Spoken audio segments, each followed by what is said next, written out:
Assalamualaikum dan salam hormat. Berita Pagi Sarawak, edisi Jumaat 23 Oktober. Bersama saya, Abang Muasli, Abang Abdul Samad.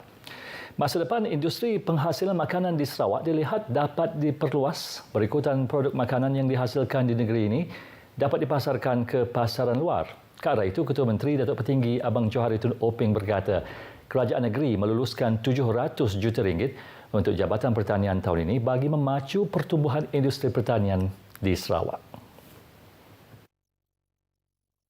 Jelas Ketua Menteri, sebahagian dana ini juga digunakan untuk menjadi pemangkin pembangunan pertanian moden di Sarawak melalui pertanian vertigasi dan hidroponik selain pembinaan pusat pengumpulan hasil pertanian. Katanya produk makanan Sarawak kini juga sudah mula dihantar ke Singapura, antaranya ikan patin sungai, ikan tilapia dan daging khinzir.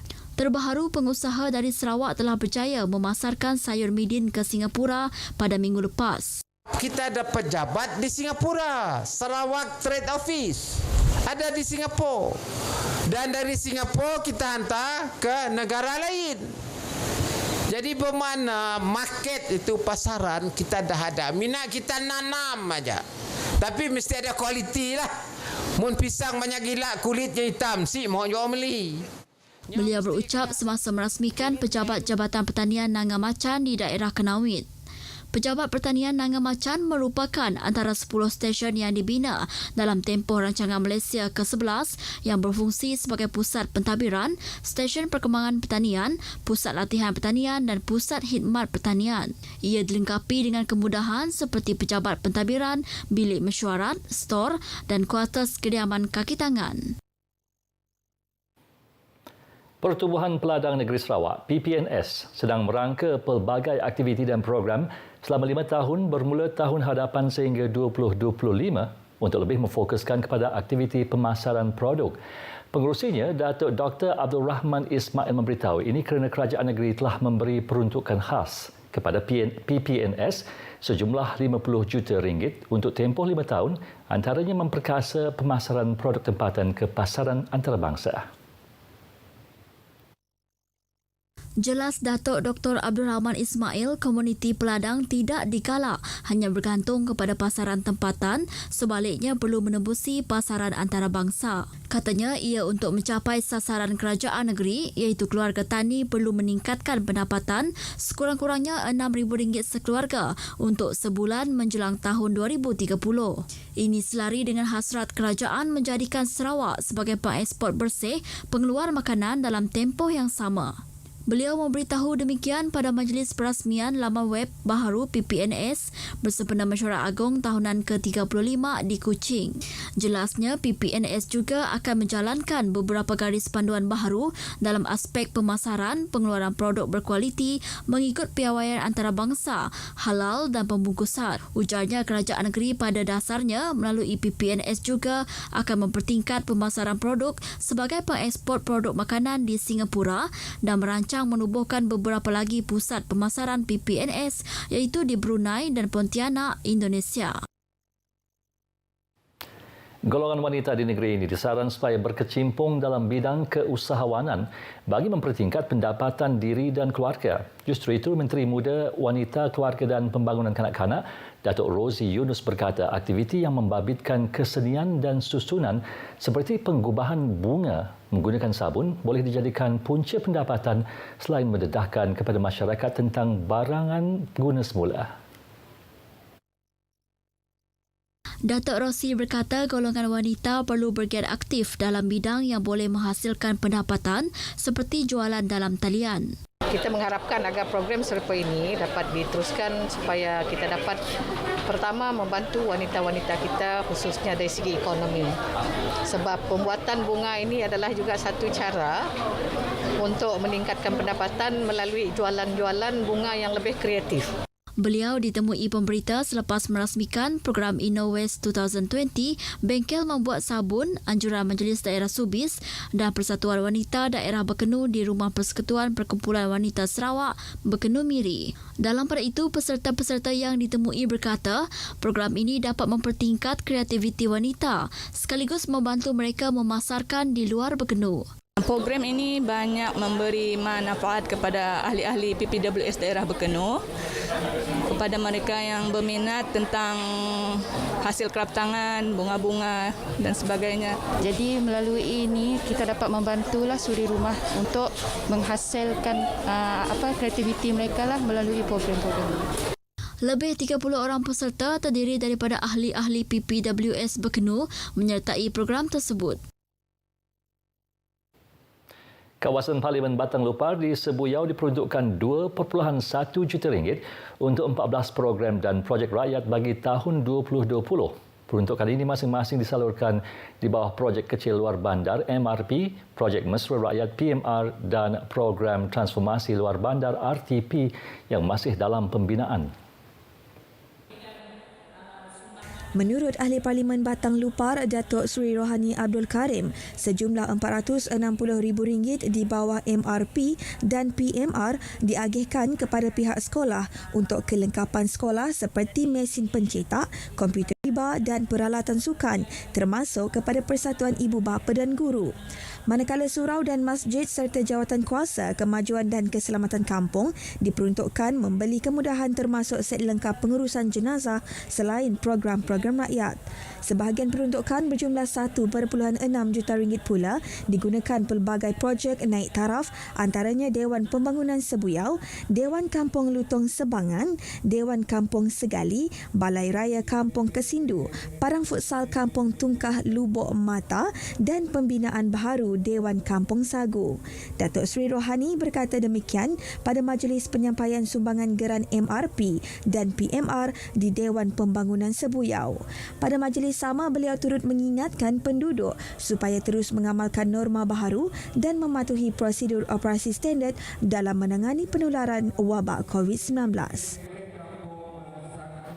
Jumlah kes positif COVID-19 di Sarawak meningkat kepada 770 dengan pertambahan satu kes di Kesan semalam. Jawatankuasa Pengurusan Bencana Negeri JPBN Sarawak dalam kenyataan mendedahkan kes yang dikesan di daerah Kuching itu melibatkan seorang warga emas warga negara tempatan. JPBN memaklumkan kes terbabit telah dikesan melalui saringan semasa kemasukan ke hospital dan merupakan kontak kepada kes positif COVID-19 yang telah dikenal pasti.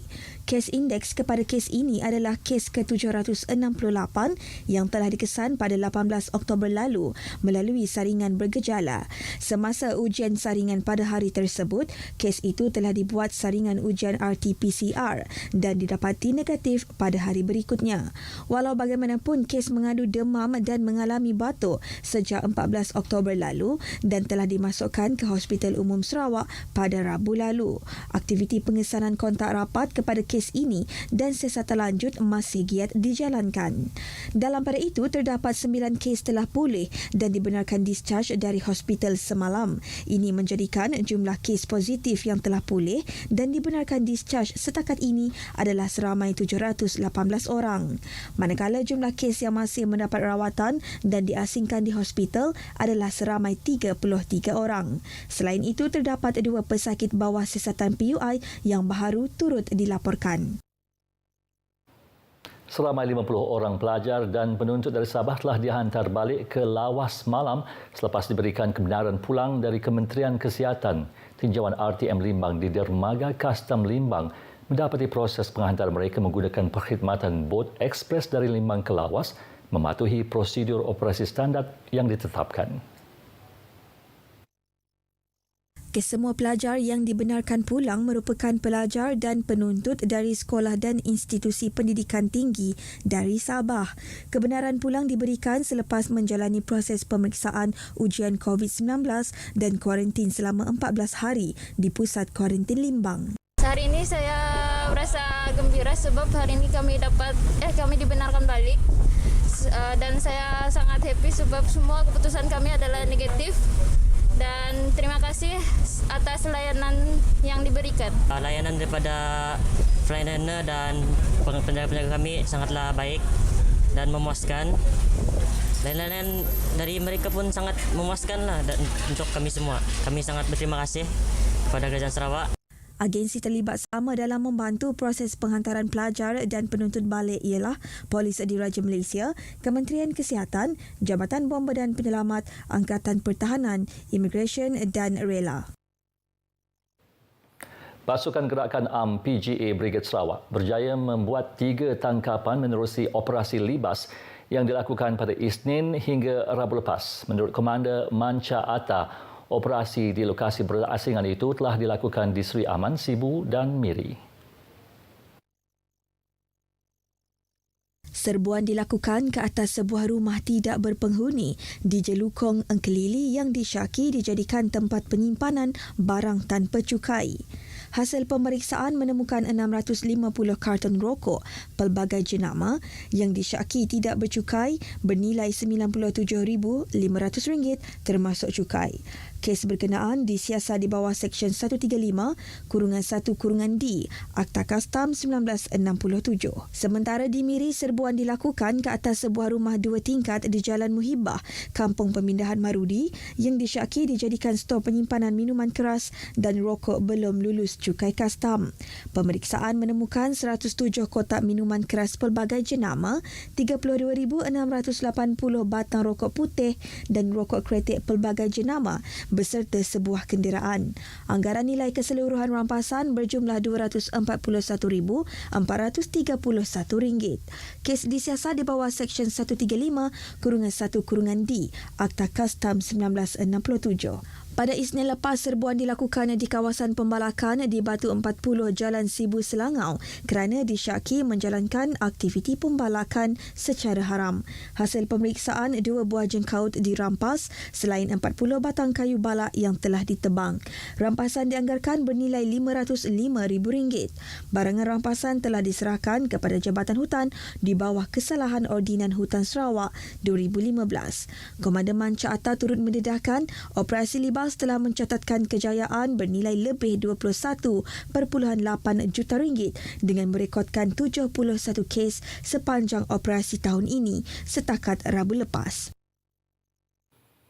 Paparan itu tadi mengakhiri berita pagi Sarawak hari ini. Saya Abang Muasli Abang Abdul Samad. Assalamualaikum dan jumpa lagi.